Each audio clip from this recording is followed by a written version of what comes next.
the Empowerment Collective. An incident happened in her life. She was asked, her daughter, somebody wanted to buy her daughter from her for $3,000. For a moment, I'd like everyone in this room to pause for a second and think of this woman's plight and what she underwent. What are her goals? She'd like to provide for her daughter. She's looking for basic amenities in life, such as healthcare, nutrition, sanitation, and education, so that she and her daughter can have a better space in the community. Empowerment Collective, ladies and gentlemen, isn't just any other NGO. It has a unique mission to touch lives of women like Parvati, to ensure that they're empowered and they get the freedom that they deserve. With that, let me introduce you to our team. We are Elsa, Priyanka, Bijoy, and myself, Sriram, and we are Athena Consulting. Now, with every great initiative comes a set of challenges, but with every challenge, there also exists an opportunity. And we are super excited to help Empowerment Collective on its journey. Without further ado, let me jump into the mandate. How can Empowerment Collective increase sales of its sustainable products in Canada while raising awareness around the organization's 7 key goals? What are the key challenges that we see? A lack of a B2B strategy currently, a lack of awareness of its mission in Canada, and in the long term, how can Empowerment Collective manage their partnerships and alliances? What is our proposal for you? A focused approach to build new B2B connections in Canada while continuing to grow via the B2C channels. Our recommendation hinges on 3 key pillars of synergize, emphasize, and nurture. Through synergize, we'd like you to build relationships with South Asian MNCs, through which you can provide corporate gifts, creating win-win situations for both parties. We'd like you to leverage current global partners to build new relationships in Canada, and we'd also like you to network through trade shows and other NGO platforms. Through emphasize, we'd like you to have the handicrafts and Empowerment Collective under one umbrella. We'd like you to consider eco-friendly product labels to reach the Canadian consumer better, and also raise awareness on the 7 key challenges, key issues through social media influencers.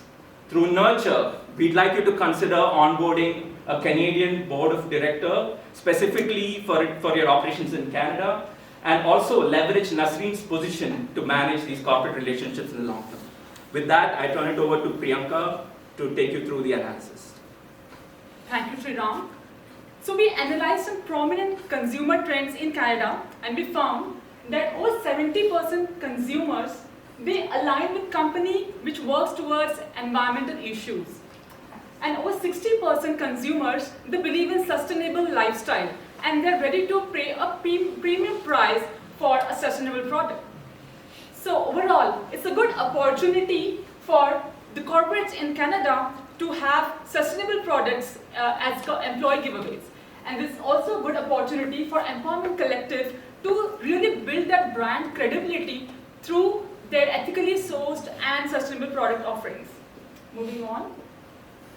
So, through our analysis, we give the most effective way to enter the B2B partnerships in Canada, which is Empowerment Collective can partner with the South Asian multinational companies like Infosys, TCS, and Wipro, which have offices all across Canada. Why so? Because they have a strong cultural and mission alignment with these MNCs.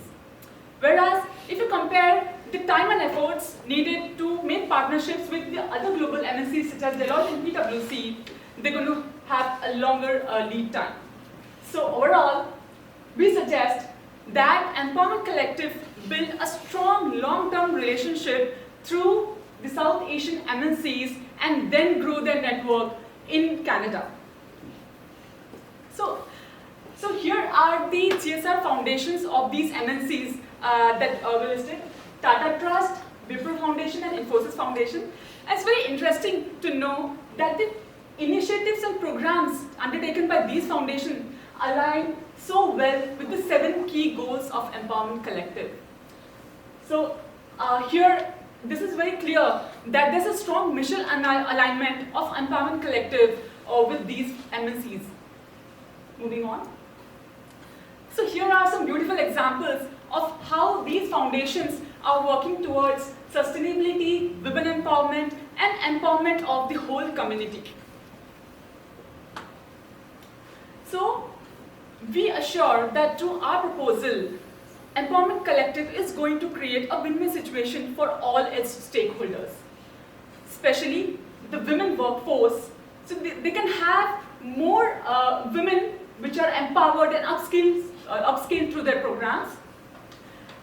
There's another good opportunity for the B2B partners where they can achieve their own organizational ESG goals by partnering with Empowerment Collective.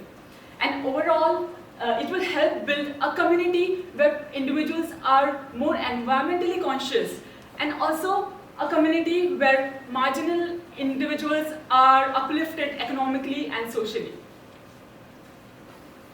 So, since we all know, Empowerment Collective has a very unique mission driven towards fair trade, sustainability, and women empowerment. So, through our research, we identified that these are some strong platforms to connect and network in Canada, such as trade shows and sustainability forums. So these are some potential platforms like Hem Textile Expo, Fashion Takes Action, which is an NGO, and through all social media platforms. So we ensure that through all these platforms, Empowerment Collective can build a more holistic network in Canada. With that, I'll hand over to Sriram. Thanks, Priyanka. So we'd like you to focus on developing a focused B2B strategy in Canada based on your core competencies, which is eco-friendly products. You already have a B2C sales channel in North America, and you can also focus on raising awareness through a multi-channel approach, leveraging social media. So what are some of the alternatives that we considered for you? One is streamlined B2C sales. However, the issue with that option is that the long-term feasibility and the community impact is not very clear. The other option that we considered is B2B sales via yoga studios and hotels, but ever since COVID happened, there's been like a slow intake of these kind of merchandise with yoga studios, and for that reason the feasibility is again questionable, which is why we'd like you to focus on the B2B relationships, wherein you can provide corporate gifts via these MNCs, and also reinforcing your B2C channels by raising awareness. We considered some of the risks with our implementation and proposal, the main risk being your inability to reach B2B sales goals, for which we'd like you to have a mitigation strategy where you'll be doubling down on the connections to drive donations and grants. We have also considered some other risks with our proposal, but in the interest of time, I turn it over to Elsa to take you through the implementation. Thank you so much, Sriram. So I'm going to walk you folks through our three-pronged solution that will take us through synergizing with B2B customers to emphasize the brand story and the identity within Canada and the Canadian market, and to nurture these budding Canadian relationships. So the first step in our Synergize plan is to outreach to South Asian MNCs that have a presence within Canada.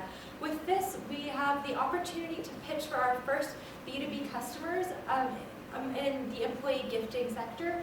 So this could be employee appreciation gifts such as Christmas. As well, a lot of these MNCs do have foundations that support these goals. So we could create alliances with the Infosys Foundation and these other examples. So by approaching these MNCs, we're tackling two birds with one stone. Finally, we can also leverage the current global partners that have already been so charitable towards the Empowerment Collective, such as Asahi, and use their networks to connect us with individuals and corporate donors that will further support the collective's projects. This will increase our connections, this will help corporations reach their ESG goals, and this will increase the bulk orders that come through the Empowerment Collective. The next important piece to synergize with B2B will be for Empowerment Collective to place their stake in the trade show and industry event space within Canada. So they can make their presence known through events like UBC Sustainable Fashion Week, the Fashion Takes Action Conference, Rare Conference, and the Hem Textile Expo. So these are all low-cost trade shows that will help expose them to the right niche markets. This will help raise awareness for the collective, forge relationships with potential distributors, and help connect with other Canadian NGOs working on sustainability and ethically sourced products. To emphasize the brand, we are recommending that Empowerment Collective add a special tag. So Local Women Handicrafts is the Nepalese operation that are actually creating the handicrafts, but so far online there's been some brand confusion and there's not a clear link between the two organizations. The simple solve to this is to add Powered by Empowerment Collective to the Local Women Handicrafts website and branding so that people are aware of the connection. This will also help cross over the audiences of both platforms and help link the two organizations more strongly together. And they can take it a step further by publishing the success stories and testimonials on the Empowerment Collective social media channels, as well by having frequent updates on the social media platforms. Another quick fix we're recommending to further their brand story is to add little eco-friendly labels and thank you notes on the products in order to tap into that Canadian market that really cares about sustainability. And finally, Empowerment Collective is interested in influencer partnerships, so we would recommend they start reaching out to influencers like Izzy Manuel, Kate, and Aditi, who are activists for sustainability based in North America and Canada with large Instagram followings that can help collaborate on ad campaigns on days such as World Day Against Child Labor to raise awareness about the 7 keys for human rights. And some outcomes of this could be increased share of voice and increased B2C sales for the company. Our last point of action for Empowerment Collective is to nurture the new territory of Canada. And the best way they can do this is to bring on a special Canadian Board of Director role. Currently, Empowerment Collective's Board of Directors is all based around Chicago and Portland, Oregon. So if they want to have a real presence in Canada, they should definitely bring someone in who already knows the space. And this person can help direct the strategy in Canada. As well, they can help leverage Nesrine's position to create and nurture the new Canadian relationships.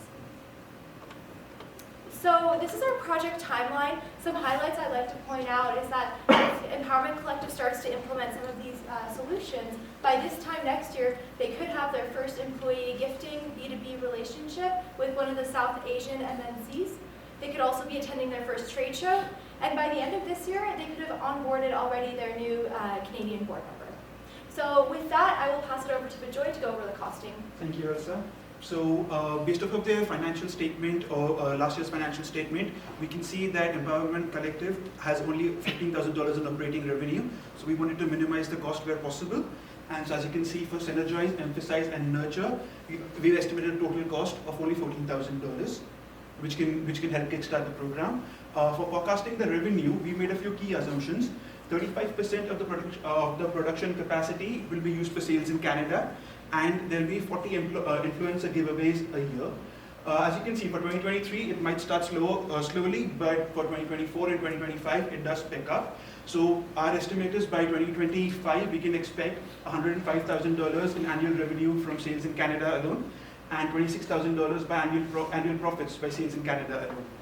Now, but what does this actually mean? Well, it means that 22 women like Parvati will have entrepreneurship and skill training so that they can provide for themselves and they can be saved from a life of slavery. It means that 500 children like her daughter will have access to education supplies and so that they can work towards a bright future. And it also means that 1,300 girls will have access to health education and hygiene kits so that they have more power over their bodies. This is what we're fighting for. Thank you.